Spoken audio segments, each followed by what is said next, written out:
Olá, pessoal, tudo certo? Como vocês estão? Preparados para a nossa terceira aula sobre o Estatuto? Lembrando que essa é a última aula, então finalizamos o Estatuto. Amanhã eu vou postar um outro vídeo de Araquari que eu fiquei devendo para vocês essa semana, focado no plano de carreira. É bem interessante você conhecer, né, a pós-graduação, quanto você pode ganhar aí com outras formas de evolução da carreira, a vertical, né, e a horizontal. Então a gente vai conversar sobre isso amanhã, na continuidade desse vídeo.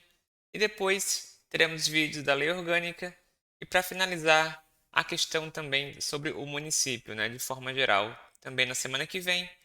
E no sábado, já anotem aí, teremos a nossa live de revisão. Então bora lá, foco na reta final. Foco, estudem muito agora nessas 2 semanas. Basicamente agora 1 semana e meia de estudos. Bom, para finalizar, algumas partes que não comentei em relacionadas à licença. Nós temos a licença gestante, adotante e paternidade também, destacado no estatuto. A licença paternidade, desculpa, paternidade não, a maternidade é de 180 dias, tá? Maternidade. A servidora gestante, tá? A licença servidora gestante, 180 dias. E olha só, a licença terá início facultativo no primeiro dia do 8º mês de gestão, salvo antecipação por prescrição médica, né? Então, pode começar, né, de acordo com a decisão da gestante, a partir do primeiro dia do 8º mês da gestação, ou antes, caso o médico determine. No caso de nascimento prematuro, a licença terá início a partir do parto. Então está definido já no estatuto. E no caso de natimorto, decorridos 30 dias do evento, a servidora será submetida a exame médico. Se julgada apta, reassumirá o exercício de suas funções.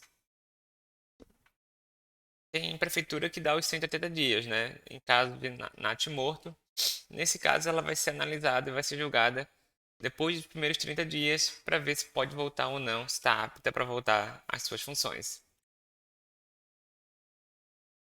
Vamos ver também outros pontos.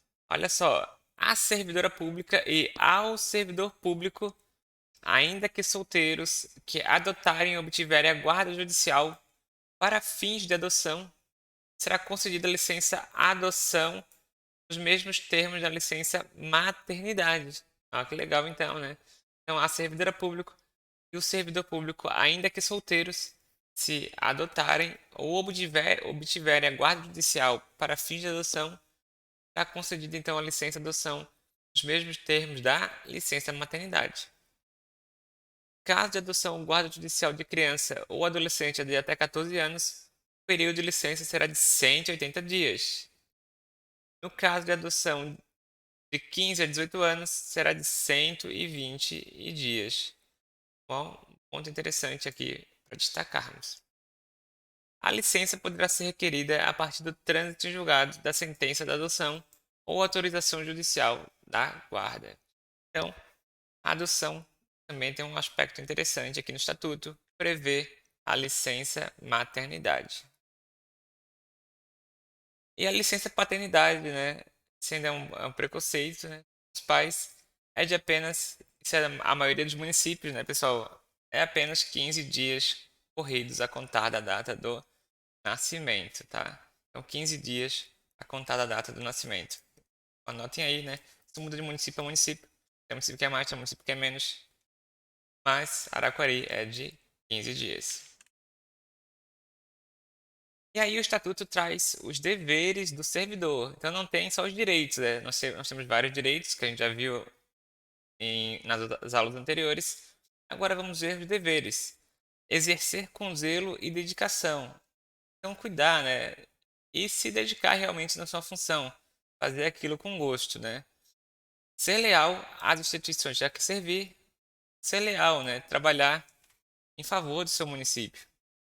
Observar as normas legais e regulamentares, cumprir as ordens superiores, exceto quando manifestamente ilegais, né? Então, se alguém pedir para você fazer um suborno, não pode, né?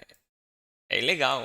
Você tem que fazer aquilo que for, né, a sua atribuição, o bem do município de forma legal, né?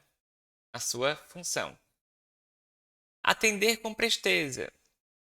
Então, você que atende ao público geral, tem que atender, né, de forma educada, dedicada, célere também, se possível, prestando as informações requeridas, sempre cuidando com sigilo, né? Eu lembro um caso de uma época que eu trabalhava, não ainda quando eu era efetivo, mas quando eu era estagiário, que eu trabalhei no setor de tributos. E vinha pessoas pedindo informação. Ah, eu queria saber quem é dono daquele terreno do lado. Assim, né, de boca, não é assim, né? Tudo tem que ser pedido de forma formal, para ser analisado, para ver se aquela informação não é sigilosa, né? Então tem que cuidar muito com o sigilo da informação. Expedição de certidões requeridas para a defesa de direito ou esclarecimento de situações de interesse pessoal, então atender com presteza essas situações e as requisições para a defesa da fazenda pública. Também é dever do servidor levar ao conhecimento da autoridade superior as irregularidades que ele tiver ciência, né, em razão do cargo. Zelar pela economia do material e conservação do patrimônio público. Então não é só porque é público que pode gastar, que vai utilizar todo o material, pode deixar estragar o carro, não cuidar como se fosse o seu, né? Guardar sigilo sobre assunto, o que acontecer dentro da prefeitura, manter conduta compatível com a moralidade, ser assíduo. Então, coisas básicas, né? Não sei se vai cair porque são coisas mais comuns, né? É uma questão até tranquila de acertar se cair, né? Que você acha que é correto. São deveres que você deve fazer de forma adequada, né? Na administração pública. O que é proibido? Ausentar-se durante o expediente, sem prévia autorização. Ó, então não pode sair do trabalho, né?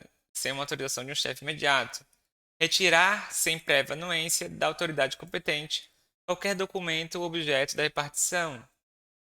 Recusar fé a documentos públicos. Promover de manifestação de apreço ou desapreço no recinto da repartição. Cometer a pessoa estranha à repartição, fora dos casos previstos em lei, o desempenho de sua atribuição que seja de sua responsabilidade. Passar o seu trabalho para um estagiário, por exemplo, né? E ficar sem a sua atribuição. Então, tudo isso são proibições que estão destacadas no estatuto. Você pode até responder por um PAD por isso, se você estiver descumprindo.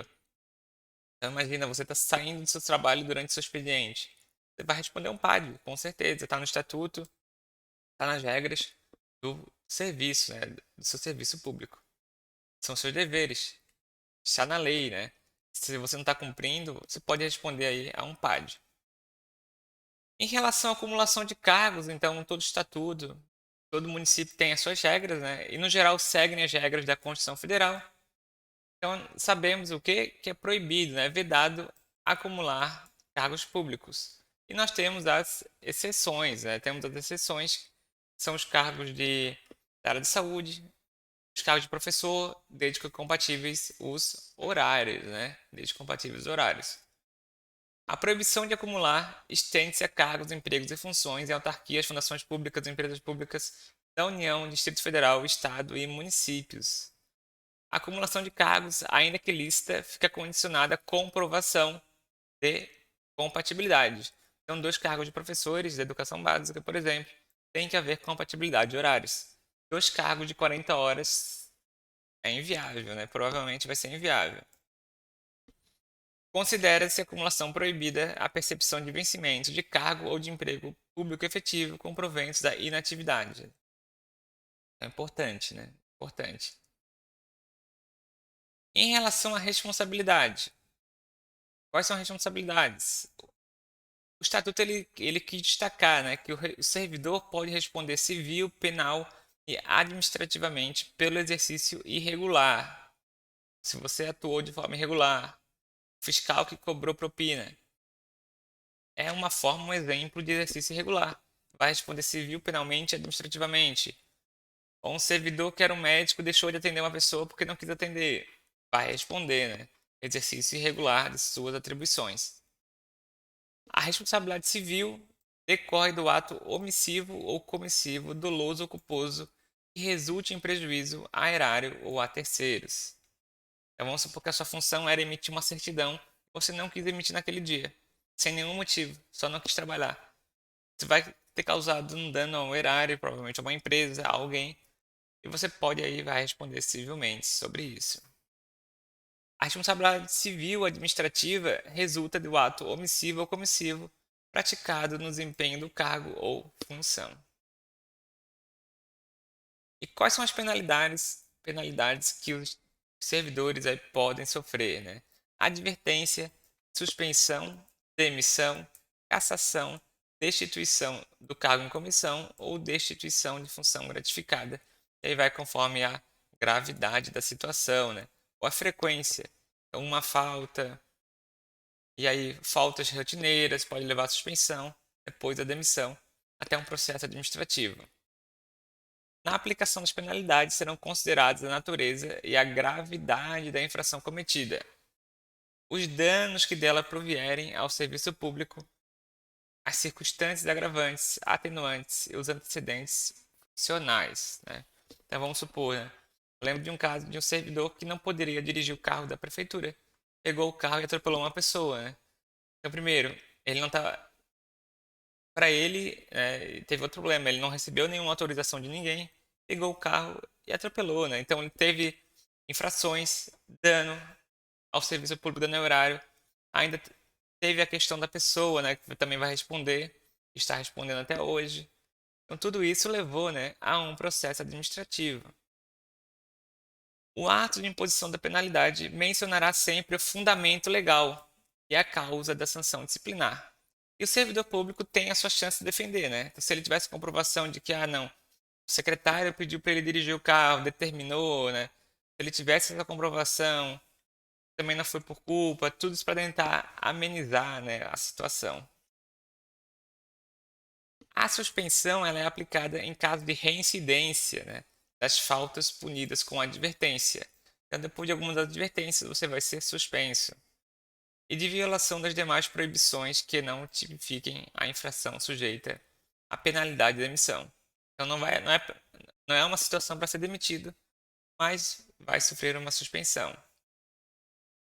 Será punido com suspensão de até 15 dias o servidor que, injustificadamente, recusar-se a ser submetido à inspeção médica, determinada pela autoridade competente, cessando os efeitos da penalidade de uma vez cumprida. Quando houver conveniência para o serviço, a penalidade de suspensão poderá ser convertida em multa. Então, olha só, suspensão pode sim ser convertida em multa na base de 50% do vencimento da remuneração, ficando o servidor obrigado a permanecer em serviço e ainda com uma redução do salário, com uma multa de 50%. Então tem algumas multas severas aqui, né, no estatuto, e às vezes é importante, né, para algumas situações. Infelizmente, nem todo servidor é um excelente servidor, né? É um bom servidor, assim, de forma geral. E a demissão, quando que ela acontece? Crime contra a administração pública, abandono de cargo, inassiduidade. Então isso é comum, às vezes. Eu lembro que trabalhava como motorista no primeiro município que trabalhei. Ele vinha de uma outra região do Brasil. Ele chegou e abandonou e nem falou pra ninguém, né? Foi embora. E aí, né, tem que esperar dar as faltas injustificadas, abrir um processo, um PAD, em relação à demissão dele de abandono de cargo, né? Claro que cada município tem seu protocolo, né? Tem seus procedimentos, mas é um abandono de cargo. Inassiduidades. Você sempre chega atrasado, não cumpre os horários, né? Pode ser um motivo de demissão. Pô, esse servidor tá 2 anos chegando atrasado, não cumprindo os horários. É motivo sim de demissão, tá? Não acho que é por ser servidor público que não é demitido. Improbidade administrativa. Então, o servidor foi visto roubando 10 caixas de papel da prefeitura, vamos supor, né? É um motivo, né, de demissão. Motivo de demissão. Incontinência pública e conduta escandalosa. Então, um caso de um prefeito que, nem vou mencionar, que fez amor com uma servidora dentro da prefeitura, né? É uma conduta escandalosa e pode levar à demissão, né? Insubordinação grave. Então, você dá um soco no seu chefe, vamos supor, né? Ofensa física em serviço a servidor a particular. Você se irrita com Um contribuinte que está pedindo informação e dá um soco. Aplicação irregular de dinheiro público. Utilizou o dinheiro de forma errada. Revelação de segredo. Então imagina, né? Você trabalha no setor de tributos, você tem informação de todo mundo. Quem deve IPTU, quem não deve. E você divulga para a cidade toda que aquela pessoa, dona do açougue, deve mais de milhões de IPTU. É errado, né, pessoal? É errado. É errado. Então vejam, né? São vários motivos que pode ser demitido. E às vezes não faz por mal, mas tem que cuidar, né? Você tem que cuidar do sigilo. É sua profissão, né? A gente tem que levar na seriedade. A área pública também, tá? Por favor. Corrupção, lesão aos cofres públicos, acumulação ilegal de cargos, né? Então você não informa, você trabalha em dois municípios e não informa, né, para o outro que tem essa função. Depois ele descobre que você tinha dois empregos de 40 horas como professor na educação pública e tecnicamente o horário é o mesmo, né? Demissão, tá? Demissão, acumulação ilegal de cargos. Bom, e esses processos de demissão, no geral, né, com protocolo, tem um PAD antes, um processo administrativo, né, de disciplina.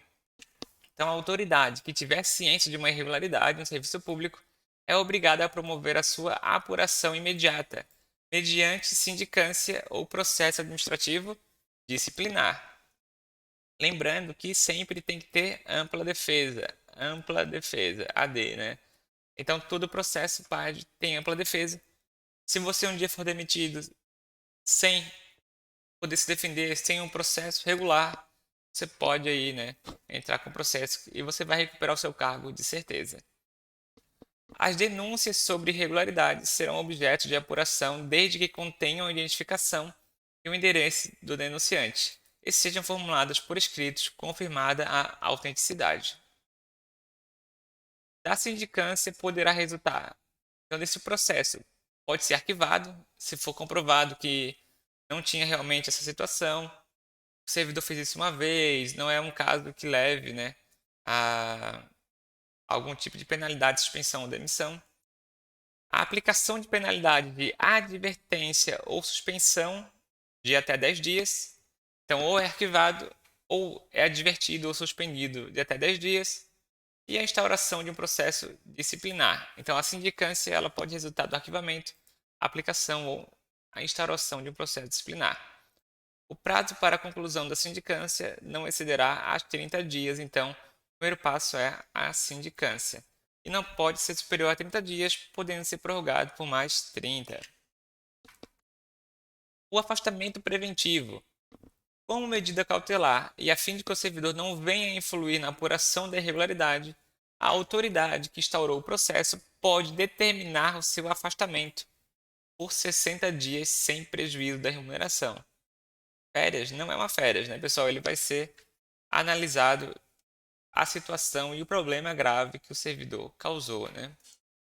O afastamento poderá ser prorrogado por igual período, fim ao qual cessarão seus efeitos, ainda que não concluído o processo. Então, o máximo que pode acontecer é 60 dias mais 60 de afastamento para a resolução do PAD.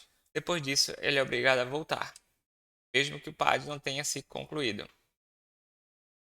O processo disciplinar é um instrumento destinado a apurar responsabilidade. Então, o processo disciplinar vai apurar a responsabilidade do servidor por infração praticada no exercício de suas atribuições ou que tenha relação com as atribuições do cargo em que se encontre investido. O processo disciplinar será conduzido por uma comissão composta por 3 servidores estáveis, designados pela autoridade competente, que indicará dentre eles o seu presidente, que deverá ser ocupante de cargo efetivo superior ou de mesmo nível, ou ter nível de escolaridade igual ou superior ao do indiciado. Importante, no geral, essas comissões são até pagas, né? Os servidores que participam, é uma comissão não muito interessante, né? Você vai julgar vários servidores efetivos, principalmente no município grande. E aí você vai provavelmente receber por isso. Normalmente é um servidor de nível superior e os restantes pode ser de nível médio ou não, né? Dependendo de como for conduzido aí o processo.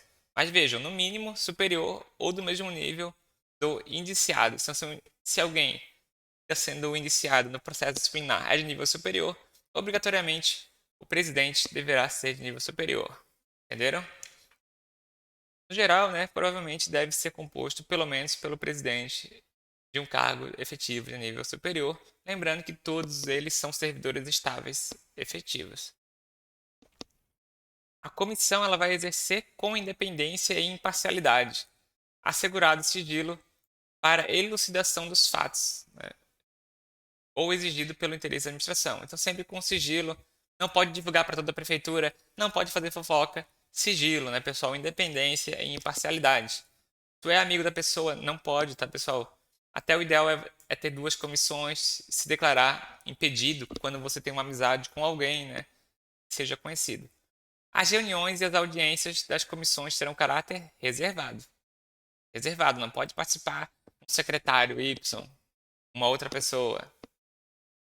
O processo disciplinar se desenvolve nas seguintes fases: instauração, com a publicação do ato da comissão, o inquérito administrativo e o julgamento. Instauração, inquérito e julgamento.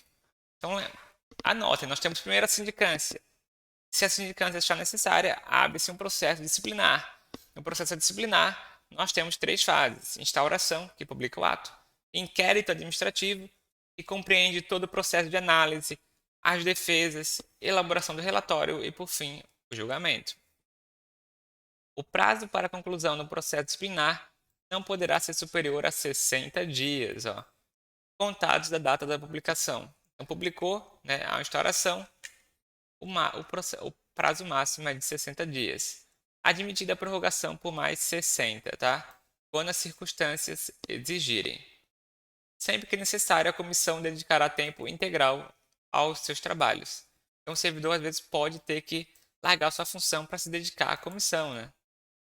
E as reuniões da comissão serão registradas em atas. Então, tem que ter atas com o que aconteceu, o que foi decidido, o que foi discutido. Tá? Até porque o Ministério Público, por exemplo, pode solicitar informações, né? Importante. Inquérito. O inquérito administrativo obedecerá ao princípio do contraditório. Então, sempre o quê? Assegurado a ampla defesa. A ampla defesa. O servidor tem que ter o direito de se defender, com a utilização dos meios e recursos admitidos no direito. Os autos da sindicância integrarão o processo disciplinar com peça informativa da instrução. E o julgamento, né? No prazo de 20 dias, contados do recebimento do processo, a autoridade julgadora proferirá a sua decisão. Se a penalidade a ser aplicada exceder a alçada da autoridade instauradora do processo, este será encaminhado à autoridade competente. Então, por exemplo, a demissão, né? Ser encaminhado o PAD, um julgamento final favorável à demissão, para o prefeito, que vai exonerar, né? Que vai exonerar e encaminhar esse processo aí para RH. Aí depende muito do procedimento de cada prefeitura, né? Como é que funciona o rito. O julgamento acatará o relatório da comissão, ó. Isso é importante. O julgamento vai acatar o relatório da comissão, salvo quando contrário às provas dos autos. Quando o relatório da comissão contrariar as provas dos autos, a autoridade julgadora poderá motivadamente agravar a penalidade proposta, abrandá-la ou isentar o servidor de sua responsabilidade.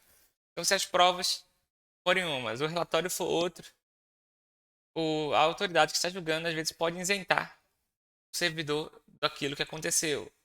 Agravar ou abrandá-la é basicamente uma prerrogativa dele. E quando a infração estiver capitulada como crime, o processo deverá ser remetido ao MP. Então, se for um crime, pessoal, o Ministério Público, uma fraude, algo grave, né? Algo que matou alguém, que realmente teve um dano relacionado a crime, vai para o MP, para instauração da ação penal. Tá bom? E o servidor que responder a processo disciplinar só poderá ser exonerado a pedido ou aposentado voluntariamente após a conclusão do processo e o cumprimento da penalidade, caso aplicada. Para isso acabou, tá, pessoal? Acabou toda a parte aí de análise do processo, PAD. E por fim, o magistério, eu vou conversar em outro vídeo. Provavelmente vai ser o próximo vídeo que eu vou comentar sobre o plano de carreira e um pouco sobre o magistério, alguns pontos divergentes. Vamos permanecer nos estudos. Essa semana podem acompanhar que vai sair vídeo de lei orgânica e outros vídeos focados no concurso Araquari. E não esqueçam de acompanhar a live, beleza? Um foco, bons estudos e até a próxima, pessoal. Mantenham aí a dedicação. Forte abraço.